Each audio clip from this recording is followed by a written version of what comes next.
Bonjour à toutes et tous, bienvenue sur le podcast L'Iran décrypté, je suis Mahan Taraj. À travers des entretiens avec des experts et spécialistes de l'Iran, nous chercherons à décrypter les aspects politiques, géopolitiques et stratégiques liés à l'Iran.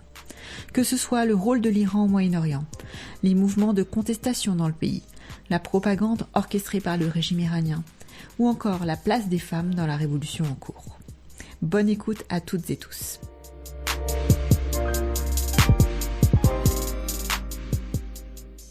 Bonjour à toutes et tous, bienvenue dans ce nouvel épisode de l'Iran décrypté. Aujourd'hui, j'ai l'honneur de recevoir Gilbert Mitterrand. Monsieur Mitterrand, bonjour. Bonjour, madame. Vous êtes le président de la Fondation France Liberté Daniel Mitterrand. Vous avez également été député de la Gironde pendant de longues années à l'Assemblée nationale, ainsi que maire de la ville de Libourne. Gilbert Mitterrand, pour ouvrir notre échange, je souhaitais que l'on s'arrête sur ce que vous nommez un long compagnonnage. La Fondation France Liberté porte une histoire singulière qui est l'héritage direct des combats de votre mère, Danielle Mitterrand. Votre fondation s'est engagée depuis longtemps dans la défense de la résistance iranienne, incarnée notamment par le Conseil national de la résistance iranienne et l'Organisation des Moudjahidines du peuple d'Iran. Ce lien s'est incarné de manière très concrète dans votre combat courageux pour protéger les résistants de l'OMPI à la cité d'Ashraf en Irak face aux attaques du régime des Mollahs. Alors ma première question pour vous, Gilbert Mitterrand, c'est comment est-ce que s'est structuré ce compagnonnage au fil des décennies et pourquoi le sort des gens d'Ashraf était-il si important pour votre fondation? Le long compagnonnage de la fondation, en fait, date de 1986, date de sa création. C'est d'abord un compagnonnage avec des valeurs pour tout simplement, j'allais dire, un monde plus juste et un monde plus solidaire. Vous voyez, c'est large. Ça va bien plus loin que le seul combat pour l'Iran. Mais l'Iran fait tout à fait, hélas, partie de ces combats qu'il faut mener. La fondation, elle est née pour être parmi les voix de ceux qui n'en ont pas, ceux qu'on n'entend pas, ceux qu'on n'écoute pas. Je ne sais pas si on écoute la fondation, mais Danielle Mitterrand avait une façon de dire les choses qui faisait qu'elle était souvent entendue, et elle avait une position de première dame de France qui faisait que, disons, les diplomaties ne faisaient pas plus la sourde oreille qu'il ne le fallait, quoi. Voilà. Et donc, parmi les différentes voix que vous avez essayé de porter avec la Fondation France Liberté Daniel Mitterrand, il y a la cause du peuple iranien et de la résistance iranienne. Oui, à travers les exactions du camp d'Ashraf. Ça a été la première alerte et la première raison de venir en aide à des résistants qui étaient exilés, qui étaient réfugiés dans un pays voisin, normalement sous protection des instances onusiennes, mais qui malheureusement n'avaient pas toutes les protections que tout simplement le droit, mais aussi le respect de la vie, quoi,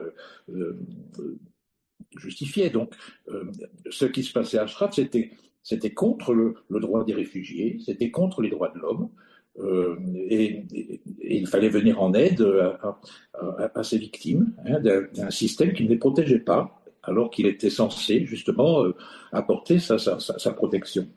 Donc ça a commencé à Ashraf 1. Et j'allais dire le combat, c'est pas la diplomatie, le plaidoyer, les rencontres de la Fondation ont permis de participer, je dis bien participer, à tous ceux qui demandaient davantage de protection et donc de déplacer ce camp d'Ashraf 1 qui est devenu ensuite Liberty à Ashraf 2, quoi. Pensant que ça améliorerait les choses. Ça les a peut-être un peu quand même arrangé, mais pas complètement, quoi. Il y avait encore une grande porosité entre les forces qui venaient faire le coup de poing ou des privations je sais pas moi, alimentaires, de droit à la santé, et bien entendu, je ne parle pas des obus qui arrivaient aussi sur ce camp d'Ashraf 2. Il y avait même, je vous le rappelle, à un moment, une menace d'expulsion des réfugiés vers l'Iran. C'était une condamnation à mort, quoi. Donc, pour éviter cela, il y a eu beaucoup d'actions, de plaidoyer, de diplomatie pour faire en sorte qu'on trouve un autre site qui accueille ces réfugiés, mais mais loin de l'Irak, de l'Iran. Et c'est ainsi que c'est l'Albanie qui a offert l'hospitalité pour accueillir le camp de Ashraf III. Et 3000 personnes ont pu quand même retrouver refuge loin des bombes. Et j'ai eu d'ailleurs l'honneur d'être parmi ceux qui, en 2017, ont rendu visite juste après leur installation à nos Moudjahidines, quoi. Et alors c'était à côté de Tirana, oui. Et donc, sur le plan, on va dire, de l'intégrité physique, quoi, des hommes et des femmes qui étaient là, c'était quand même une bonne réponse. Sur, sur le plan diplomatique et politique, ils avaient un statut de réfugiés. Encore fallait-il qu'on s'assure que ce statut de réfugié soit bien appliqué à leur cas. Donc il a fallu quand même mener des discussions lourdes parce que l'Iran faisait une pression terrible sur l'Albanie, terrible, avec des pressions économiques, des pressions diplomatiques, des pressions sous toute forme, qui fait que l'Albanie, qui devait respecter aussi, je veux dire, qui avait ses propres problèmes d'équilibre au sein de sa société, il fallait s'assurer que l'Albanie tienne bien quoi, sa mission. Et ça n'a pas été toujours simple.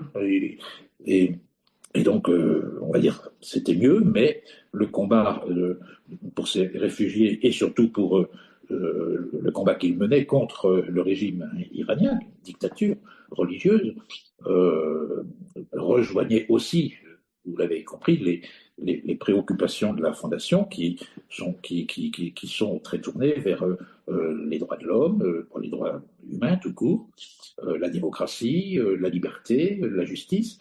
Et les rencontres que nous avions avec le CNRI, le Conseil national de la résistance iranienne, permettaient d'approfondir avec eux cette démarche et ce combat politique qu'ils menaient en exil. Et le combat est difficile parce que l'Iran a des relations également économiques avec beaucoup de pays et souvent il y avait beaucoup de chantage. Et le CNRI en France, le Conseil national de la résistance iranienne en France, était victime aussi de ces chantages. Par exemple, nous avions un Premier ministre, M. de Villepin, qui est allé faire ses courses en Iran, et en contrepartie de contrats, on va dire, intéressants pour la France, en contrepartie, le régime iranien lui demandait au gouvernement français de prendre des dispositions désagréables à l'égard du Conseil national de la résistance qui était, en vertu du droit d'asile, en France, à Auvers-sur-Oise. Donc nous avions chez nous, depuis 1981, décision du président de la République de l'époque, François Mitterrand. Nous avions la résistance iranienne du CNRI chez nous, grâce à un droit d'asile qui lui était accordé, et en même temps, l'État français, par la suite, plus tard, cédait de temps en temps aux injonctions, ou du moins aux pressions, au chantage on peut le dire, du gouvernement iranien, et la Fondation, chaque fois que c'était le cas, essayait de faire cause commune avec le CNRI pour défendre leurs droits d'asile tout court. Et puis, bien entendu, au nom du combat et des valeurs qu'ils développaient pour dénoncer le régime d'une dictature religieuse. Malheureusement, l'actualité a fait que nous avons été souvent amenés à être proches de Mariam Rajavi en particulier. Il y a aussi eu une rencontre entre deux femmes, je pense, qui se reconnaissaient mutuellement presque comme des sœurs de combat. C'est-à-dire que le combat de Mariam Rajavi s'inscrivait parfaitement dans le parcours de la jeune résistante qui était Danielle Mitterrand sous l'occupation allemande. Et c'est vrai qu'elles elles se reconnaissaient comme des femmes de résistance. Et elles ont toujours été très proches, je crois, affectivement, mais au-delà de l'affectif, il y avait tout ce que représentaient ces mouvements de lutte contre l'oppression et contre la dictature, quoi. Donc, à la fois les valeurs de la Fondation, à la fois l'actualité lourde, l'actualité qui mettait malheureusement trop souvent les réfugiés, les exilés, les combattants iraniens à la pointe de la vindicte des mollahs. Je veux dire, fait que la Fondation a été souvent aux côtés du CNRI dans les moments les plus difficiles. Et cela, donc, depuis maintenant une trentaine d'années. Un long Donc, c'est un long compagnonnage. compagnonnage avec, je dis bien, les valeurs que la Fondation porte, qui se retrouvent dans l'expression de l'alternance politique que propose le CNRI en Iran. Je veux dire, il y a peu de démocrates au monde qui pourraient contester je ne sais quel point du plan 10 points. On peut toujours discuter les détails, mais enfin, je veux dire, quand on parle de démocratie, quand on parle de laïcité, quand on parle d'égalité homme-femme, quand on parle de suppression de peine de mort, quand on parle d'élections libres, quand on parle d'un Iran non nucléaire, ce qui, je veux dire, dans la région signifie quand même quelque chose, dans le cadre de la stabilité régionale d'une part, et puis du monde en général. Bon, toutes ces valeurs-là ont un fort écho à la Fondation. Donc, tant que le CNRI sera dans ce combat-là, la Fondation ne sera pas sourde, je veux dire, aux démarches qu'elle doit mener à ses côtés. Alors, nous ne sommes pas là pour dire ce que doit faire le peuple iranien, nous ne sommes pas là pour lui donner des leçons, des conseils, ou pour décider à sa place je ne sais quelle politique partisane. C'est lui qui décidera, mais il le décidera dans une démarche démocratique que le CNRI porte en lui, mais qu'il ne peut pas non plus porter seul. C'est pourquoi on va en venir à l'évolution des choses qui fait que tous ceux qui se reconnaissent dans ces combats-là seront toujours plus forts ensemble que chacun dans son territoire.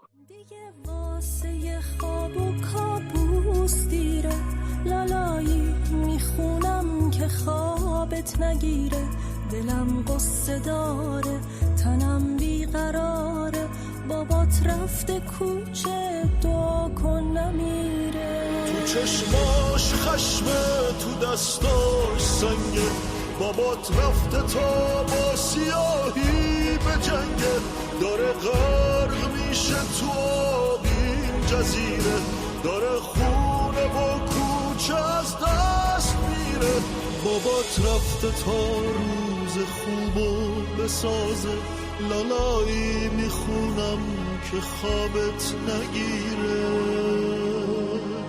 لالا گل خسته از گریه کردن لالا صدایی که پیچیده در من لالا جگرگوشه و همدم من لالا شریک هزاران C'est justement ce combat pour l'alternance que vous avez évoqué, l'alternance politique, l'alternative portée par le Conseil national de la résistance iranienne.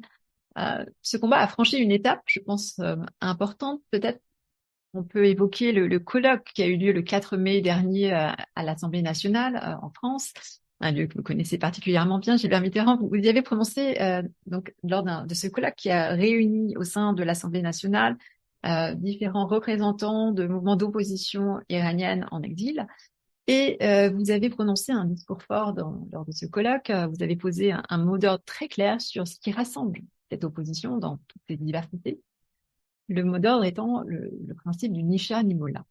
Alors pourquoi ce double refus absolu de la dictature passée et de la théocratie actuelle est-il selon vous le socle fondamental non négociable pour bâtir l'avenir de l'Iran?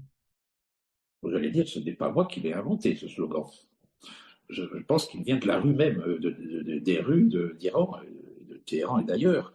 Je l'ai trouvé particulièrement, comment j'allais dire, percutant. Voilà. On ne peut pas défendre les valeurs de la démocratie et ne pas condamner, ne pas lutter contre toute forme de pouvoir qui, en Iran, tourne autour d'un seul débat, les chats ou les mollahs. C'est malheureusement, quand on parle de l'opposition iranienne, on ne cite pas l'opposition démocratique. On commence par dire il faut discuter, il faut virer les mollahs, mais enfin, si on n'y arrive pas, on va discuter avec les gentils mollahs, les modérés, quoi. Comme s'il y avait des modérés.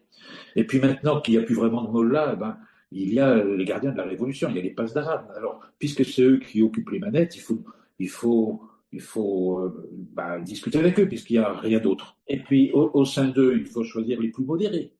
Et puis, si on arrive à se séparer d'eux, c'est le chat qu'il faut mettre, le fils du chat. Dire, attendez, moi j'ai cru comprendre que à travers les rencontres à la Fondation, moi je rencontre d'autres choses que des pasdaran ou des chats ou des mollahs. Je rencontre aussi une résistance qui porte des valeurs démocratiques. Et je n'en rencontre pas qu'une. Puisque à la Fondation, on a aussi des rencontres avec d'autres Iraniens, du Kurdistan en particulier, qui eux-mêmes tiennent le même discours. Ils ne veulent pas de chats, ils ne veulent pas de mollahs. Et ils sont pour les tolérances religieuses, ils sont pour l'égalité homme-femme, ils sont pour la démocratie. Pourquoi on n'arrive pas à faire en sorte que, quand on parle d'une alternance politique, d'une alternative politique en Iran, pourquoi se limiter aux mollahs gentils, aux mollahs méchants, aux pasdarans gentils, aux pasdarans méchants, et puis au fils du chat, comme s'il n'y avait rien d'autre. Ça, c'est pas supportable, parce que ce n'est pas la réalité du pays. Pour revenir au colloque à l'Assemblée nationale, on a vu, je le disais, se rassembler différentes sensibilités politiques de l'opposition iranienne. Donc, il y avait des représentants de la coalition du Conseil national de la résistance iranienne, et des représentants de l'OMPI, du Parti démocratique du Kurdistan iranien, le PDKI, du Parti Komala du Kurdistan iranien, du Parti Kebat du Kurdistan de nouveau, et aussi des représentants de mouvements d'opposition baloutches, arabes et lourds d'Iran. Dans votre discours, pour revenir à votre discours, vous avez insisté également sur une autre idée qui est l'idée d'un front uni démocratique. En quoi ce colloque du 4 mai, avec ces représentants divers présents qui représentaient l'opposition iranienne dans toute sa diversité, en quoi ce colloque du 4 mai prouve-t-il que la clé de la victoire, pour ainsi dire, elle réside précisément dans cette union, dans ce front uni démocratique, celle où les forces ethniques et régionales unissent en quelque sorte leur destin à la force dotée d'une capacité de mobilisation à l'échelle nationale sur tout le territoire, à savoir en particulier le CNRI avec des unités de résistance, notamment des Moudjahidines qui sont présents à l'échelle nationale en Iran. Je le disais, à la Fondation, on a ce contact et cette proximité, j'allais dire, des rencontres que nous avons avec le CNRI. Mais nous avons aussi des rencontres avec les Kurdes iraniens qui eux-mêmes ont, il y a un mois et demi, fédéré leurs forces politiques à travers une coalition des forces politiques du Kurdistan iranien sur cette même thématique du Nishanimullah. Pour préciser, c'était 5 jours avant le déclenchement de la guerre. Il y a les 5 principaux partis kurdes du Kurdistan iranien qui ont formé une alliance. Voilà. Donc ce mouvement de se rassembler, on va dire, entre ceux qui portent les mêmes, le premier et même objectif, c'est de se débarrasser des mollahs et ne pas accepter le retour du fils du chat. Ils sont peut-être en concurrence ou en débat intérieur au sein du Kurdistan, mais ce qui les rassemble, c'est déjà de porter la voix d'un Kurdistan iranien et de le faire dans un cadre qui ne peut pas être compatible avec des chats ou des mollahs. Donc, leur coalition donnait du sens au mot rassemblement, quelque part, autour de valeurs qui permettent d'essayer de bâtir un avenir commun, plutôt que de se déchirer entre soi, je ne sais pas où. Quoi. Bon. Il se trouve que le CNRI est également une coalition de différents horizons qui portent les mêmes objectifs. Et le peuple lui-même, en Iran, le traduit dans les rues par cette formule Nishanimullah, qui est vraiment rassembleur. Alors, Nishanimullah, c'est rassembleur, mais on va dire, c'est contre. Moi, je voudrais que, tout d'un coup, aux yeux de l'opinion, il y ait un rassemblement pour, pas uniquement contre. Je veux dire, le Kurdistan, enfin, les partis kurdes, ont bâti quelque chose pour se rassembler pour la défense des droits, des libertés, de la culture kurde. Au Baloutchistan, il y a des partis qui défendent aussi leurs droits, leur liberté, leur culture. je ne vais pas citer toutes les régions iraniennes, mais ces combats sont menés. Et puis, il y a le CNRI qui n'a pas d'entité, on va dire, géographique particulière, qui est sur tout l'Iran. Enfin, donc, si ces forces ensemble politiques, je dis bien, convergeaient sur un socle commun, ça commence par ni chat ni Mollah, mais on se rend compte, en discutant avec les uns et les autres, que ça peut aller beaucoup plus loin. Ça peut aller, je veux dire, sur des thématiques qu'on retrouve à la fois dans la déclaration commune des partis kurdes et qu'on retrouve dans le 10 points du plan 10 points du CNRI. Alors, après, ils discuteront à l'intérieur des détails, c'est comme une démocratie, après on a des débats, mais sur ces deux démarches, il y a des points de convergence, des points de rassemblement ils sont pour un Iran démocratique, avec tout ce que cela suppose, dans le mot démocratique, y compris laïque, y compris la place des femmes, y compris la liberté religieuse, enfin, à eux d'approfondir sur quoi ils sont encore d'accord. Or, il semblerait qu'ils aient aussi des possibilité de s'entendre sur la place des uns et des autres au sein de l'avenir de l'Iran, sur sa structure, sur sa façon de voir les choses, qui respecte les diversités, qui respecte la pluralité, qui respecte les cultures. Donc, il y a des degrés divers dans les combats des uns et des autres. Il y en a qui sont pour l'indépendance, d'autres pour l'autonomie, d'autres pour la décentralisation la plus poussée possible, en tout cas l'autodétermination. C'est à eux d'en discuter, mais il y a de quoi au moins trouver des terrains d'entente pour avancer ensemble. Ensuite, c'est le peuple iranien qui choisira, dans le cadre d'élections libres, ceux qu'ils entendent le bleu ou pas. C'est pas à moi de leur dire.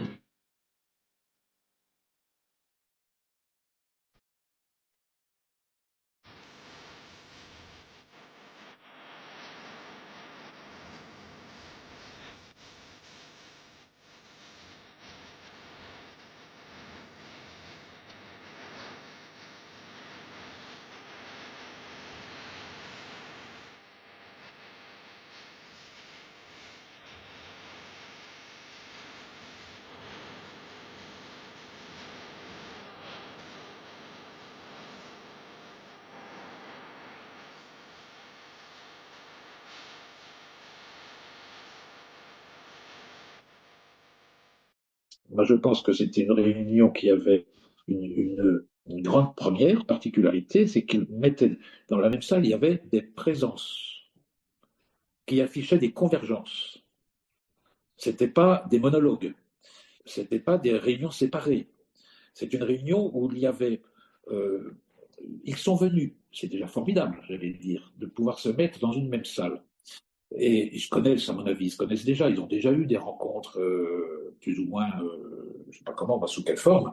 Ils se connaissent. Mais là, pour devant les parlementaires, se montrer ensemble et dire ce qu'ils ont dit, qui montrait les convergences qu'il y a entre eux. Maintenant, il faut qu'elles trouvent un affichage commun. Et c'était le sens de ce que je voulais dire. J'aimerais que les médias, que le président des États-Unis, l'Europe, la France entendent que, eh bien, on peut tourner son regard ailleurs que sur une impasse avec les passes d'Aran ou une impasse avec un fils de chat. Il y a une belle ouverture qui peut être portée par des gens qui représentent déjà au moins à eux seuls près de 40% du peuple iranien. Cette réunion du 4 mai montre et la présence de ceux qui étaient là et la convergence de ce qu'ils ont exprimé, de formalisation, j'allais dire politique, d'un message qui affiche l'unité d'un interlocuteur, d'un Iran démocratique qui peut être l'interlocuteur des puissances du peuple, d'abord du peuple, qui puisse se référer à quelque chose de crédible, et deuxièmement, aux yeux de l'opinion internationale. Je suis sûr que cette opinion viendrait en aide sous une forme ou sous une autre, je ne veux pas savoir lesquelles, mais en tout cas inciterait beaucoup plus d'écoute, d'attention, y compris de la France, à l'égard du CNRI, par exemple. S'il s'agissait maintenant de s'afficher avec toutes les forces démocratiques d'Iran, je suis sûr que ce serait plus facile. Un grand merci, Gilbert Mitterrand. Votre voix d'ancien parlementaire et votre engagement à la tête de la Fondation France Liberté rappellent que la solidarité internationale n'est pas un vain mot, mais un levier important qui concerne le combat contre la dictature, en l'occurrence iranienne, et le soutien à la résistance iranienne. Merci d'avoir pris le temps de répondre à mes questions pour cet entretien du podcast L'Iran décrypté.